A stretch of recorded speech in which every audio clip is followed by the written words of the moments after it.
Assalamualaikum warahmatullahi wabarakatuh. Nama saya Reza Ardiansa. Saya merupakan guru sejarah di SMA Negeri 6 Prabu Muli, Provinsi Sumatera Selatan. Dan saya merupakan mahasiswa PPG Daljab tahun 2021 Angkatan 4 Universitas Negeri Jakarta. Baiklah, saya akan menunjukkan formulir pendaftaran yang sudah saya cetak.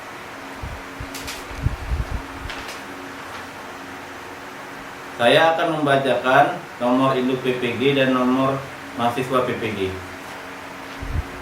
Nama Reza Ardiansa, nomor peserta PPG 2015 027 96919 dan NIM PPG saya 2010 721 058. Saya akan melaksanakan pembuatan video pembelajaran dengan materi pendudukan Jepang di Indonesia tahun 1942 sampai dengan 1945. Semoga video pembelajaran ini bermanfaat bagi saya dan terima kasih atas kesempatannya kepada dosen pembimbing serta dosen penguji unjuk kinerja saya. Saya akhiri, wabillahi taufiq wal hidayah. Wassalamualaikum warahmatullahi wabarakatuh.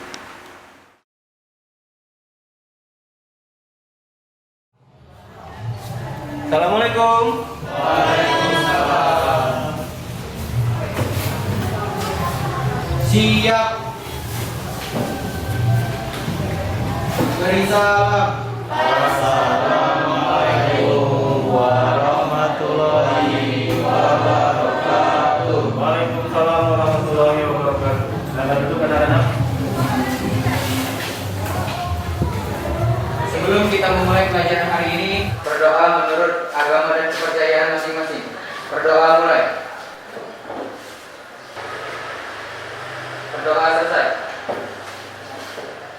Baiklah, selamat pagi anak-anak. Pagi.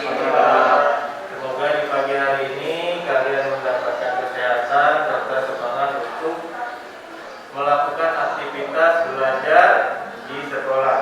Untuk memulai pelajaran hari ini, sebelumnya Bapak akan mengajak kalian untuk menyanyikan lagu kebangsaan kita, lagu nasional, agar rasa nasionalisme kalian itu tumbuh dan berkembang hingga kalian mengakhiri semuanya. Ya, marilah berdiri untuk menyanyikan lagu kebangsaan nasional kita.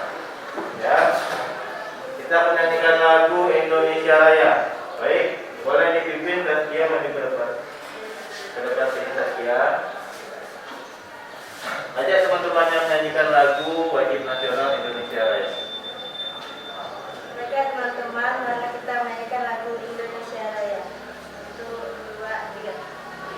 Indonesia tanah airku, tanah tumpah darahku. Di sanalah aku berdiri, jadi batu ibuku.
Arif, Hadir.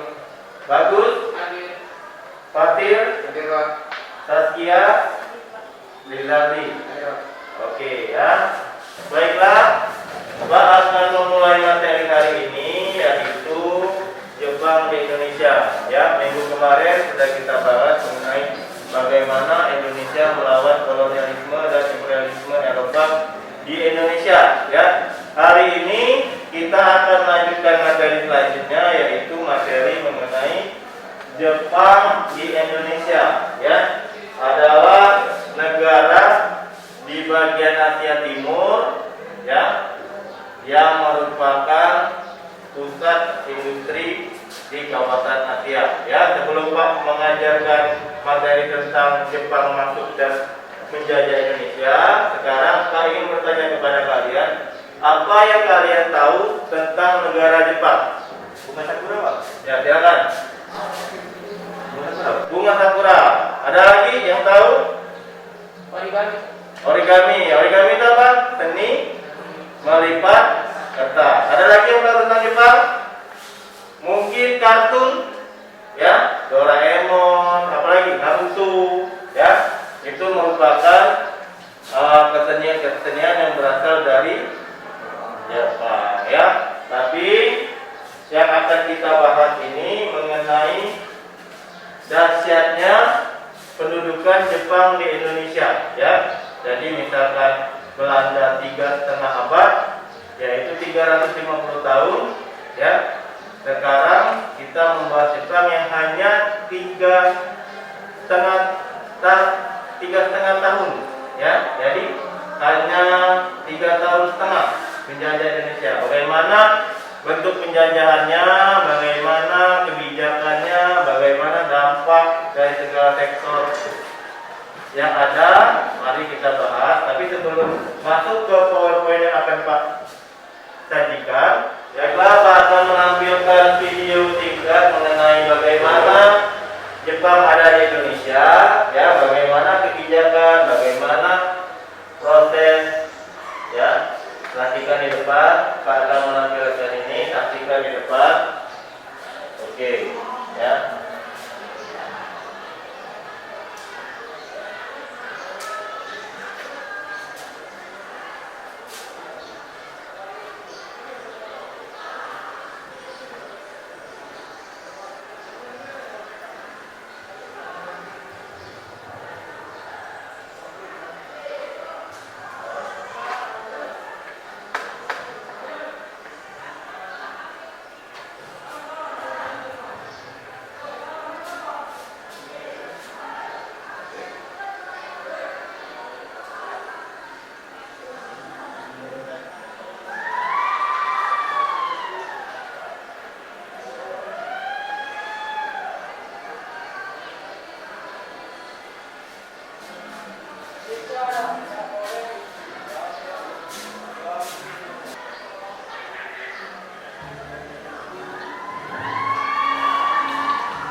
Ya, baiklah. Setelah kalian menyaksikan pemutaran video yang telah sajikan ini tentang bagaimana ketika Jepang mulai masuk, kemudian diterima oleh bangsa Indonesia, ya, kemudian pada akhirnya menjajah selama 3 tahun 5 bulan.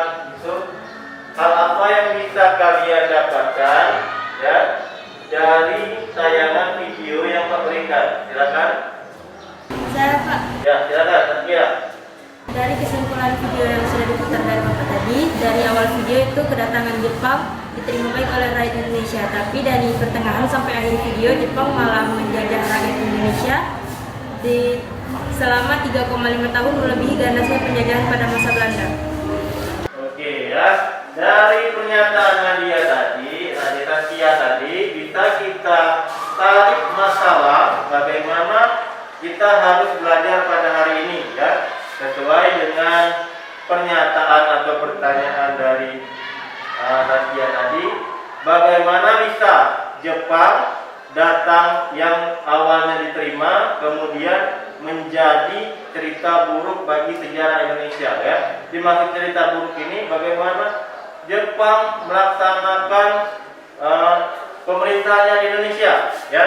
Karena yang kita tahu kebiadaban Jepang di Indonesia itu hanya terjadi 3,5 tahun, tapi itu sangat melukai bangsa Indonesia, ya. Marilah kita belajar dari problem yang kita dapatkan, ya, mengenai dampak-dampak ataupun kebijakan-kebijakan Jepang di Indonesia yang sangat merugikan rakyat Indonesia, ya. Baiklah, mari ke depan lagi. Pak akan menampilkan video, Pak akan menampilkan PowerPoint bahasan mengenai bagaimana kita belajar pendudukan Jepang dari tahun 1942 sampai dengan 1945, ya. Jadi berapa tahun ini? 3 tahun, ya. Jadi kita akan mempelajari mengenai pendudukan Jepang di Indonesia. Kalian tahu mengapa Jepang sangat diterima di Indonesia awalnya? Ada yang tahu? Mengapa Jepang sangat diterima di Indonesia? Ya. Lihat ini ya, penjajahan Jepang. Yang pertama kita akan mempelajari tentang pembentukan militer.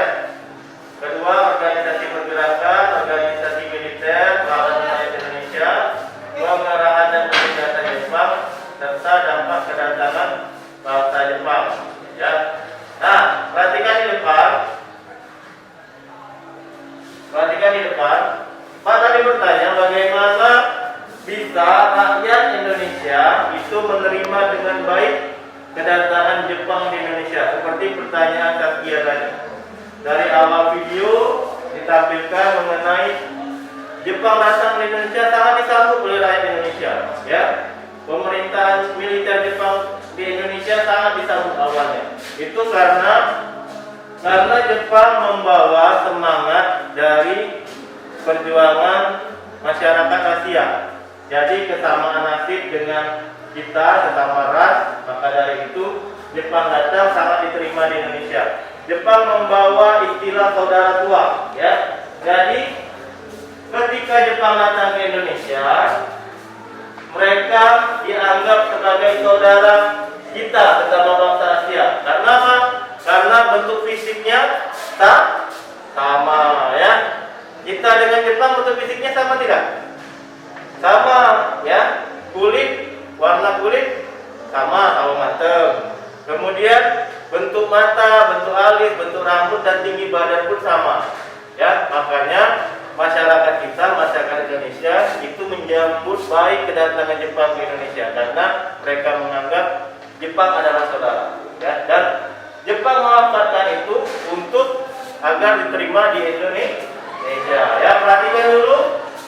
Baiklah, akan menampilkan daerah-daerah pendudukan Jepang di Indonesia yang dibagi atas 3 wilayah.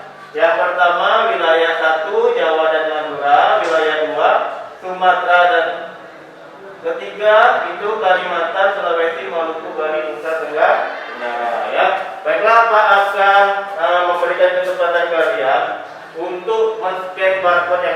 depan agar kalian bisa memiliki data daerah pendudukan Jepang di Indonesia. Silakan Farel. Farel maju ke depan. Farel scan barcode yang ada di depan. Ya. Ya, oke. Sudah, ya. Ada itu peta wilayah Indonesia atau Jepang? Oke, silakan duduk. Ya, untuk mengetahui bagaimana peta wilayah bentukan Jepang, pembagian wilayah di Jepang, ya, di Indonesia dan Jepang, itu silakan kalian copy barcode yang akan Pak share ke WA group kalian, ya. Jadi kalian bisa memiliki data mengenai peta Indonesia yang dibagi wilayahnya oleh Jepang, ya. Setelah itu kita lanjutkan materinya. Ini lihat ini ya. Otama kiri. Perhatikan ke depan. Perhatikan ke depan. Nah, ada di depan. Ini mengenai kebijakan-kebijakan Jepang yang ada di Indonesia. Ya. Yang pertama itu gubernur jenderal dihapuskan. Yang kedua pemerintahan sipil tetap diakui. Yang ketiga badan undang-undang pelayanan tetap diakui. Kemudian lagi, nah perhatikan ya. Jadi untuk agar bisa membentuk pemerintahan militer yang kuat di Indonesia untuk menghadapi pihak sekutu di perang Asia Pasifik, Jepang itu membentuk 3 pemerintahan militer di Indonesia. Yang pertama Guserekan, Panglima Tentara 1. Kemudian yang kedua Guesen atau Kepala Pemerintahan Militer. Ya, yang ketiga itu Koordinator Pemerintahan Penjajah Ketertiban 1, 2, 3. Nah ya, perhatikan ke depan. Ini Pak tampilkan mengenai bentuk-bentuk tentara, bentuk fisik dari tentara Jepang. Bagaimana? Untuk segi fisik mirip dengan orang Indonesia? Mirip ya. Kesamaannya itu dari warna kulit, biasanya warna kulit, tinggi badan, bentuk wajah, kemudian postur tubuh, itu hampir mirip dengan orang Indonesia.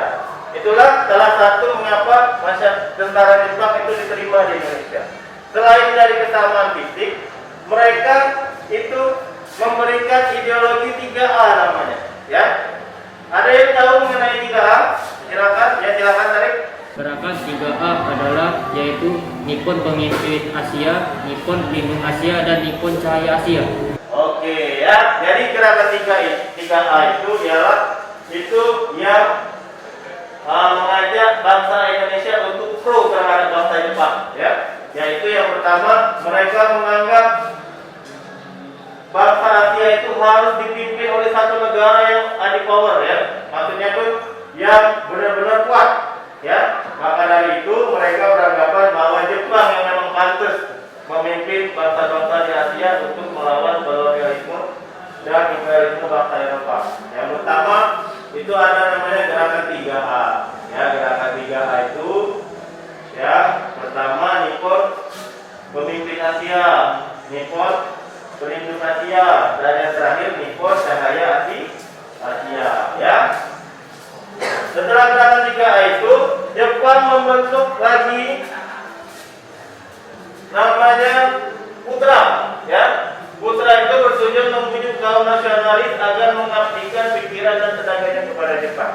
Jadi setelah mereka datang ke Indonesia, ya, Jepang datang ke Indonesia, mereka itu diterima dengan baik oleh masyarakat Indonesia, tapi tidak diterima dengan baik oleh kaum nasionalis ataupun kaum pemikir, ya. Jadi bangsa-bangsa Eropa itu keluar dari Indonesia karena dari banyak perjanjian, bukan hanya dari gerakan militer, ya. Karena penjajahan di dunia itu, ya, harus dilawan dengan pikiran atau dengan otak, tidak hanya dengan otot. Kalau dengan otot tidak akan bisa menang kita. Tetapi harus adanya perjanjian-perjanjian, ya, yang diakui internasional. Maka dari itu bangsa-bangsa nasionalis atau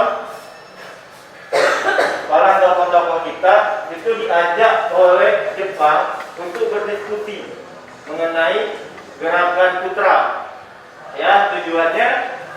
nasionalis agar mengabdikan pikiran dan tenaganya kepada Jepang. Kemudian NIAM, ya, satu-satunya organisasi Islam yang diakui Jepang, ya.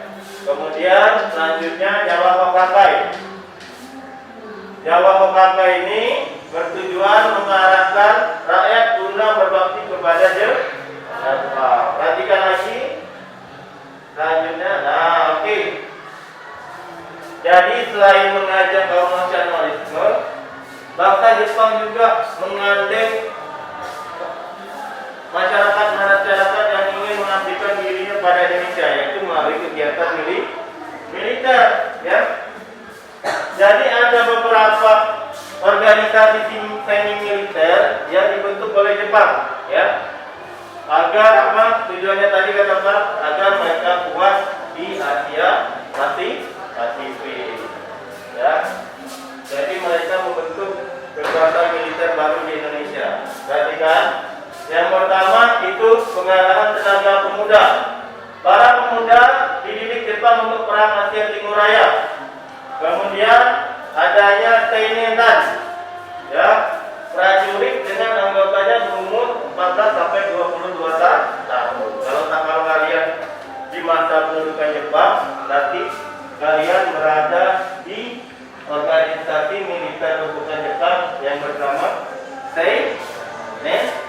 Nah, itu kalian lihat dari mana itu? Kalau kalian ditempatkan di Seinedan, ayo. Dari rentang umur, ya. Seinedan itu prajurit dengan anggotanya berumur 14 sampai 22 tahun. Kemudian Keimodan, ya. Ini prajurit dengan anggotanya berumur 26 sampai 35 tahun. Yang terakhir barisan pelopor. Ya. Barisan pelopor ini barisan dari bagian dari Jawa Hokakai. Oke. Ini semi militer, ya.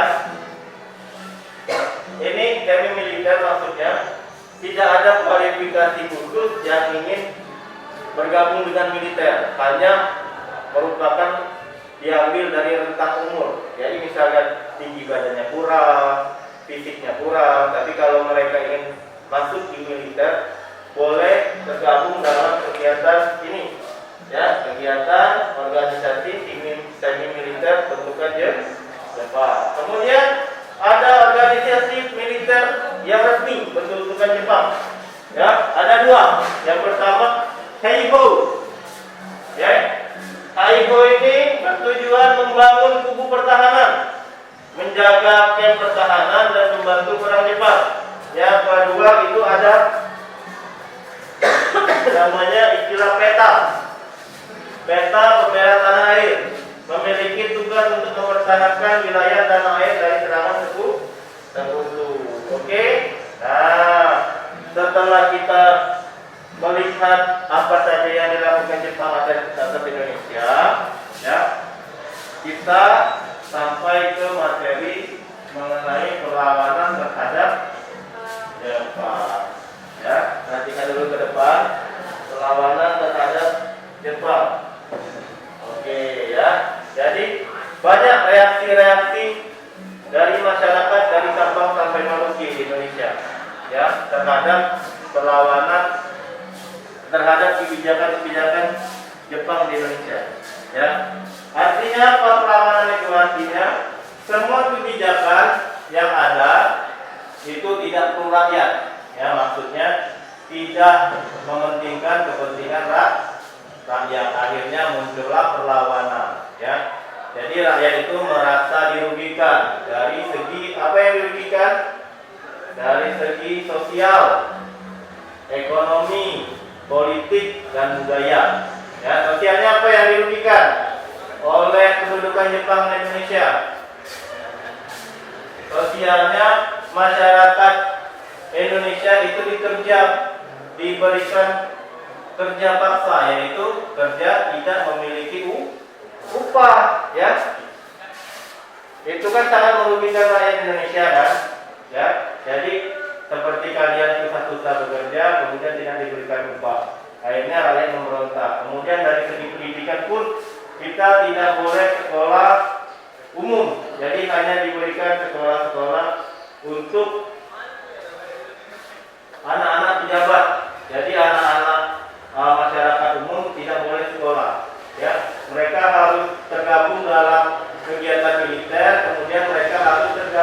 dalam pekerjaan berat yang dipaksakan, ya.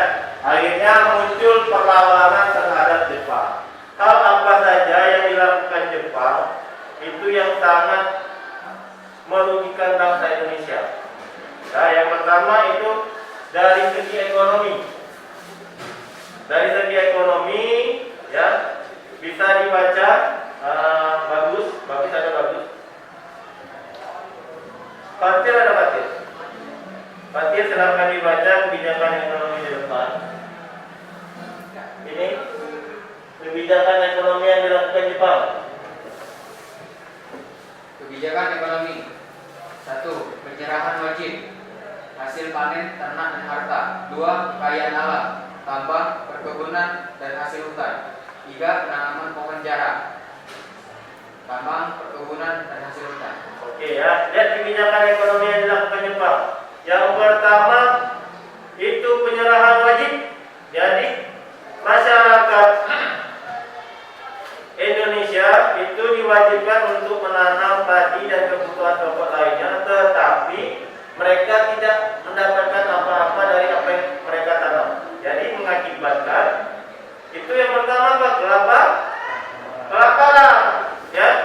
Yang pertama kelaparan, ya, karena kekurangan bahan makanan, karena mereka menyerahkan seluruh hasil panen kepada Jepang. Selain hasil panen, mereka juga menyerahkan semua hasil ternak kepada Jepang. Ya, selain hasil ternak juga harta mereka serahkan. Kemudian hasil kekayaan alam. Ya, jadi Jepang itu menguruk habis hasil sumber daya alam kita. Akibatnya dari kebijakan ekonomi itu, ya, tanah pertanian menjadi tandus. Akibat penanaman yang sejenis menjadikan tanah tandus. Jadi misalkan batu bara, ya, itu dari hasil bumi yang kita geruk, tanahnya tidak bisa dimanfaatkan lagi karena matinya organisme yang ada di dalam tanah. Kalian pernah lihat pembentukan batu bara? Ya, jadi batu bara itu digeruk, kemudian segala macam mikroorganisme, makhluk kecil dan makhluk hidup lainnya itu mati terangkat. Jadi mereka tidak mendapatkan nutrisi lagi untuk hidup. Akibatnya apa?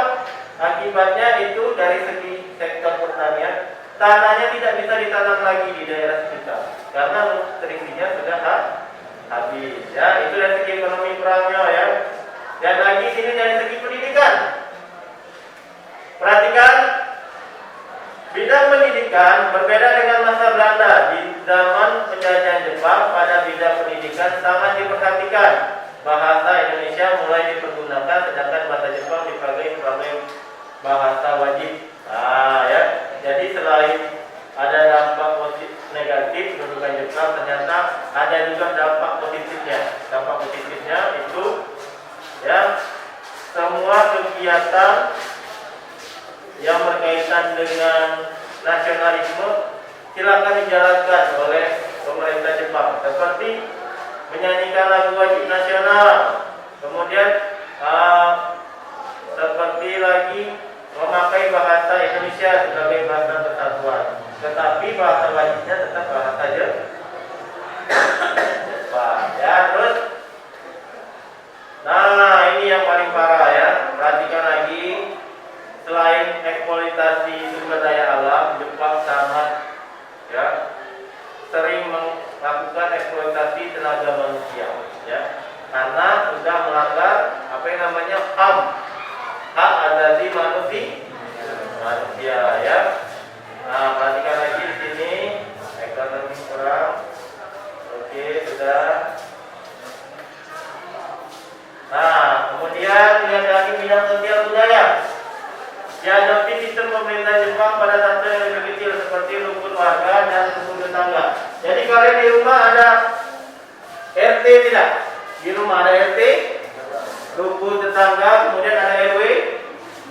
Nah, itu berasal dari peninggalan Jepang. Ya, harus diingat RT dan RW itu peninggalan Jepang di Indonesia dari sistem pemerintahan. Ya. Jadi tidak hanya merugikan, juga adopsi dari pemerintah Jepang itu dipakai di Indonesia, ya. Kemudian dan lagi ke depan materinya. Kemudian dan lagi ke depan materinya, ya. Setelah kita mempelajari bagaimana kebijakan, kemudian dampak pemerintahan, ya, maka kita akan menarik kesimpulan mengenai apa yang kita pelajari hari ini, ya. Sebelum menarik kesimpulan apa yang dipelajari hari ini, Pak akan membagi kelompok kepada kalian yang akan kalian kerjakan tugas kelompoknya, kemudian kalian akan mempresentasikan kelompoknya pada minggu selanjutnya kita bertemu, ya. Itu terbagi menjadi 4 kelompok. Satu kelompok berisi 4 orang, kemudian kalian mengerjakan tugasnya, kemudian dipresentasikan di depan kelas, ya. Setelah mendengarkan materi apa yang Pak sampaikan tadi, ya, Pak minta satu dari kalian untuk menyimpulkan materi belajar yang Pak sampaikan hari ini sebagai hasil kalian mempelajari materi pada hari ini. Ayo silakan. Ya, silakan. Yang didapatkan kesimpulan dari dalam video tadi bahwa pendudukan Jepang di Indonesia sangat merugikan bangsa. Indonesia baik dari segi ekonomi, sosial, budaya, serta politik. Tetapi banyak juga sistem pemerintahan masa pendudukan Jepang yang diadopsi oleh bangsa Indonesia sampai dengan sekarang. Oke, ya, baiklah, terima kasih. Ya, itu kesimpulan yang telah dikemukakan teman-teman kalian bahwa apa yang kita pelajari hari ini tentang pendudukan Jepang sangat merugikan masyarakat Indonesia, ya, antara tahun 1942 sampai 1945 dari segi politik, ekonomi, sosial, budaya, pendidikan dan lainnya. Tetapi dari semua hal yang merugikan bagi masyarakat Indonesia, ada hal positif yang diambil dari masa penjajahan Jepang, yaitu beberapa kebijakan tentang sistem pemerintahan yang diadopsi oleh masyarakat Indonesia ataupun bangsa Indonesia. Antara lain tadi, ya, pembentukan pemerintahan terkecil sampai terbesar.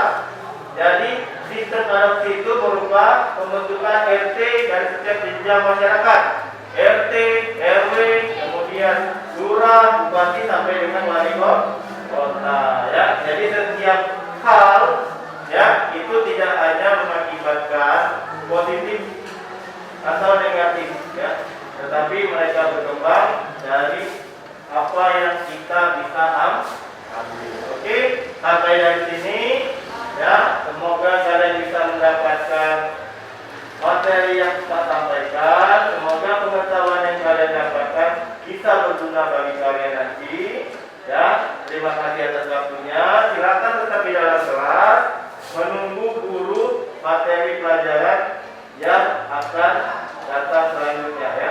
Terima kasih banyak. Semoga kalian selalu sehat, dirahmati Tuhan, dan semoga kalian tetap semangat dalam mencari ilmu pengetahuan. Oke, baiklah. Sampai ketemu pada